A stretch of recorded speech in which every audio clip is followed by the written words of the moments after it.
Shady, no quarterback has really been more critiqued than Russell Wilson in the last 6-7 months, and rightfully so. But they just got a dub. Russ is playing well. The Broncos finally got into the win column. Here's a question that is important. Has Russell Wilson quieted the critics? I'm going to say no, right? And the reason why is because they're still losing. But my thing is, like, Russ is playing a lot better than he did last year. Sure. Right? I mean, he has 9 touchdowns. He's second in the NFL as far as touchdowns concerned. He's putting 270 yards a game up. That's top 10 as far as yards per game. So he's doing good. But we got to talk about 70 points. So for us to say that he's silencing the critics, you can't, because they're still losing games.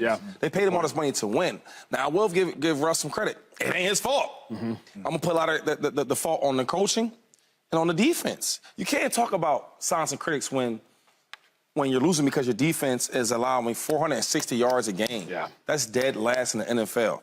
38 points a game. That's dead last in the NFL.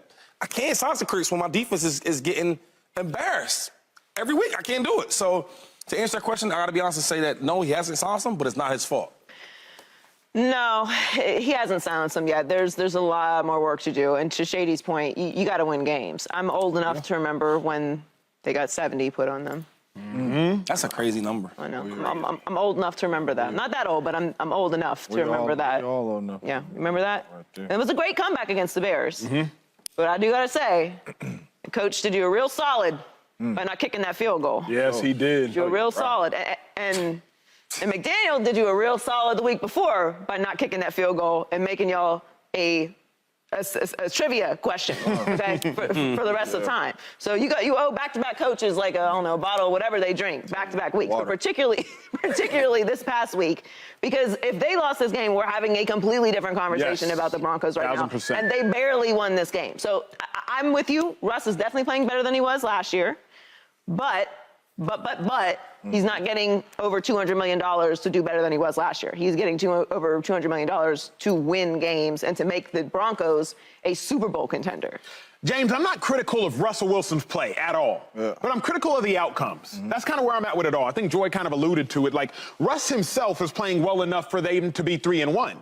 You lose to the Raiders week 1 by 1 point, but keep in mind, your head coach, Sean Payton, started the game with an onside kick.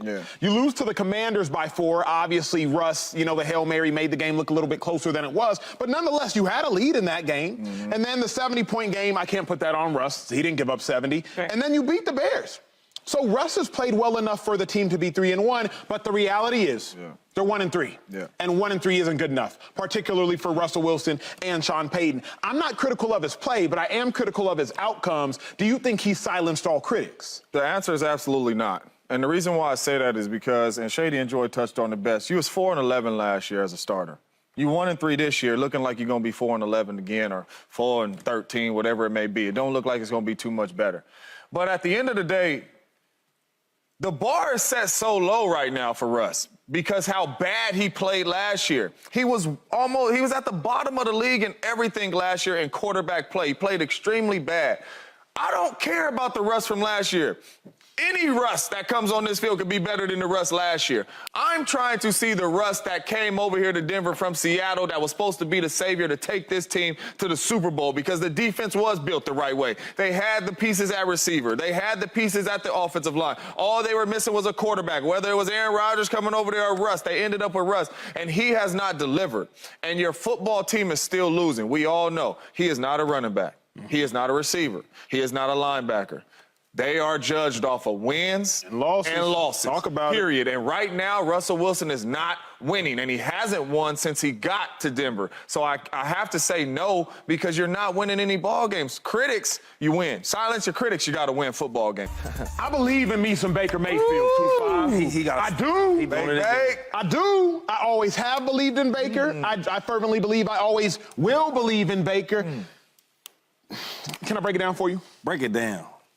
Baker Mayfield was a 3-star recruit, 2.5, at high school. I believe that. His best offer was I do believe that. His best offer was to the likes of New Mexico, and so he walked on at Texas Tech.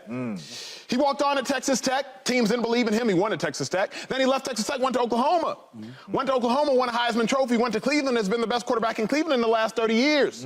Left Cleveland, goes to Carolina, gets the dub in Carolina. It was not pretty at all. Got a dub in Carolina. Ask yourself how many dubs Carolina has this year. Anyway, he leaves Carolina. He goes to Los Angeles. 1-3. Not great, but Los Angeles is an overtime away from starting this season 1-3. All I'm saying, Shady, is I believe in what Baker has done. I believe in what Baker is doing. That's a squad you won a Super Bowl with. Do you believe in Baker? You know what? Like Baker, just when you start liking him again, he goes and just starts talking, right? He can't just play the game with his beat and just relax. Yeah. Anyway. You believe in him, though? For this team, I believe in him. For this team, I believe in them because it's already set. They still have a really, really good defense. And you see all the players they have over there. Offensive weapons, just really, really good offensive weapons, right? You got Chris Godwin and Mike Evans. You know what he does every year. So when you ask me this, yes, for this team, I believe in them. You know, a while back when I'm cool with Todd Bowles. That's my guy, DC. right? Played with him in Philadelphia. You know, we've been together for a long time. So I said, hey, man, what the hell are you doing getting Baker Mayfield as your quarterback, right? He looked at me with a smile. He said, Shady, for the type of money that the quarterbacks want nowadays, he was a solid number for us. And for what he does best, game management. He manages the games, right? You talked about Cleveland. He's the best quarterback for the last 30 years. Yes, Bernie Kosar. They didn't really have that many good quarterbacks. I mean, from Brady Quinn being bad to, you know, all the bad quarterbacks they had. So that don't mean much, but it means something. And watching Baker Mayfield play with the Bucs, he's that. Defense is playing well. They run the ball decent. I won't say playing great, but they're running the ball decent. And their wide receivers are making plays. So it works out. That's why I said for this team, I say yes. But overall, I believe that he was a 3-star coming out. I can see that. Oh, my God. Why do we always got to do this with Baker? Why? We don't talk about Baker much on this show, though. But every time it's always like everyone, you know what it is? People really want Baker to work. They do. Good stories. I do. Story. They do. For sure. I don't care. But people want Baker to work. Baker is on his 4th team. Where was Baker Mayfield picked in the draft? I think he was the number 1 pick. He was the number 1. They said out of every player in all these great players? Every player in the entire college football world, you will be number 1. You are better and more valuable than any other player in the entire draft and undrafted as well. Sometimes they do pretty well also. Yeah. You are number 1. He's on his 4th team. Fourth. Why is that? I know why. I know why. So I think he's doing great. He's doing a great job for Tampa. They're in a good position. There's a lot of football left to play. And let's be realistic. What do you expect from the Tampa Bay Buccaneers this year if they continue to play the way that they're playing? I did have him pick to win the division. Just for the record. You win the division? Yeah, I had that. Yeah. Host a playoff game. Host a playoff game. Maybe they win a playoff game and then they probably lose in the second round, right? Yeah, I mean, that's decent. That's a good year. He did that already. He did that in Cleveland. Baker is capable. If he is a game manager, right? He's a game manager. That's great. The teams need game managers sometimes. That's not going to go out there. And we know what happens when the pressure's on, and we know what happens when all the lights start clicking on and everyone starts paying attention. What happens? That's why he's on his 4th team. Baker Mayfield was number 1 overall pick to Cleveland, won a playoff game, and he's not there anymore. Cleveland was like, it's too much drama for us. You know how we like to do it. We like to keep it quiet over here. I like what he's doing, and I think it's great. But he's on his 4th team for a reason. This here is tough. This here's a tough question because Baker could flip on us tomorrow. And he could go back to being the Baker throwing interceptions and, you know, head-scratching throws and what you're looking at and all that. But I'm going off my own 2 eyes right now, Acho. And what I've been seeing with my own 2 eyes right now. Just love it. He ain't been game managing. He's been balling. He's been winning games for Tampa Bay. That's why, for me, I'm like, I understand they're playing really good defense, but Baker Mayfield has been balling. He has been really winning games. And when it's time to close out games, he's been winning games. The man is 322 passing yards, 5 touchdowns, 0 picks on 3rd down. That's moving the ball and making plays when you have to make plays. This defense has been playing well, but when the game is on the line and the throws have to be made, Baker Mayfield, these first 4 weeks, is making those throws. And then even last week against New Orleans, you lose your best target in Mike Evans. And he still goes out there and puts up 25-plus points and takes them on crucial drives to close that game out, to win that game. When the defense needed needed to stop. Baker Mayfield drives down there, scores a touchdown. So right now, with my own two eyes, Baker Mayfield is playing exactly the way the Tampa Bay Buccaneers need him to play.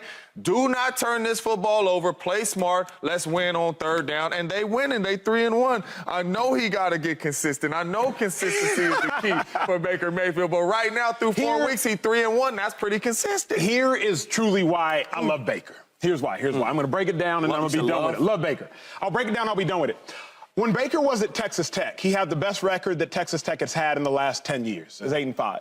When Baker was at Oklahoma, Baker took Oklahoma further than Oklahoma has been in 15 years, college football playoffs. When Baker was in Cleveland, Baker was the best quarterback that the Cleveland Browns have had in the last 30 years. So when I'm looking at Baker's body of work, wherever Baker goes, he is just as good as anybody that has been there recently, not counting the greatest of all time in Tom Brady. Obviously, Tom Brady, I am putting him over here. Yeah. But he's taken everybody as far as they have gone. Well, why can't he stay there? Why can't he stay there? That speaks to, I think, some of the personality stuff that you and really Shady have kind of hit on. But I don't fault Baker for Cleveland moving off of him. And the reason that, Cleveland hasn't gotten it right since. I love Deshaun. I'm glad Deshaun got 230, whatever he got on the football field. I think Deshaun is a heck of a person. But Cleveland's not better right now than they were with Baker. They're just more broke. Okay, so but why Carolina move on? But is Carolina, they're 0-4 right now. Hold on. Quick question. Why did the Rams move on? Matthew Stafford. Yeah, quick question, though. So my thing is, yes, he does win games. Yes, he's talented. Obviously, he wouldn't be the #1 overall pick in the draft if he wasn't talented. It's can he be consistent? When the lights start flipping on and the spotlights start clicking on you, can you do what you were doing before? That's not happened. Let me ask you this. And now that you're on your 4th team, I think I reserve the right to see how the rest of this is going to go. Because a lot of quarterbacks we could kind of put in that category kind of as placeholders until you find your franchise guy. Right? You praising Baker Mayfield. Do you feel like he's a franchise quarterback? Yes. But the reason I would say yes is, and it's a simple rhetorical question that anybody here can answer. What organization, collegiate or pro, has moved on from Baker and it has gotten better? Texas Tech has not gotten better. Oklahoma has not gotten better. They have been as good with Kyler and not as good with Jalen Hurts. They haven't gotten better. The Cleveland Browns haven't gotten better. The Carolina Panthers haven't gotten better. Obviously, the Rams are an outlier. Their whole roster was hurt last year. But again, the Rams are predicted to have 6.5 wins this year. So I can't now, Matthew Stafford's there. But when I look at it, what organization has Baker left and that organization has gotten better? What has Baker Mayfield done? Forget college. Let's not even talk about college. What has Baker Mayfield actually done in the NFL? He's been the best quarterback the Cleveland Browns have had since before I was alive. Okay, that bar is under the ground. There's not even a ground level under the ground. The only reason I can't co-sign that point is there are good quarterbacks that have gone through Cleveland. Most notably, Deshaun is there right here and right now. What you're not going to do is have me on this television defending the Cleveland Browns, okay? That's what I'm not going to do on this television, all right? I'm not going to do that. However, let's be serious about what happens. They beat a Steelers team. I'm a Lions Steelers team. Right, yes. And we can be honest about where they were, but whatever. You beat the Steelers team. You won a playoff game. That's great. Then what happened? They faced the Chiefs and were 1 minute and 58 seconds away from getting the ball back to take the lead. 4th and 1, rollout. Who's the backup quarterback for the Chiefs? It might be Henne. Yeah, Henne. It might have been Chad Henne. Rollout, 4th and 1, he hits them. So they lost. They lose and then to the what Chiefs. happened the next year? Next year, Baker gets hurt, tears his labrum. Case Keenum and Baker are rotating in, and then Baker is out of Cleveland for Deshaun Watson. So if it was that significant, and I'm not defending Cleveland, but I'm saying we keep talking, and I don't even know how we got here. All I'm saying is I don't want to break down Baker's entire career. He's on his 4th team for a reason. Everybody in the NFL isn't stupid, and particularly when it comes to quarterbacks. If you are that talented and that crucial, and you're the #1 overall pick, they're going to try and keep you in the building. Even with Matthew Stafford, who had a neck injury. In Carolina, where, as you mentioned, they're not winning right now. In Cleveland, where he won a playoff game in Cleveland. It might as well be a Super Bowl. I know they got a plaque up or a statue somewhere. Subscribe here to get the latest from Speak, and go watch a few segments from our other shows on FS1.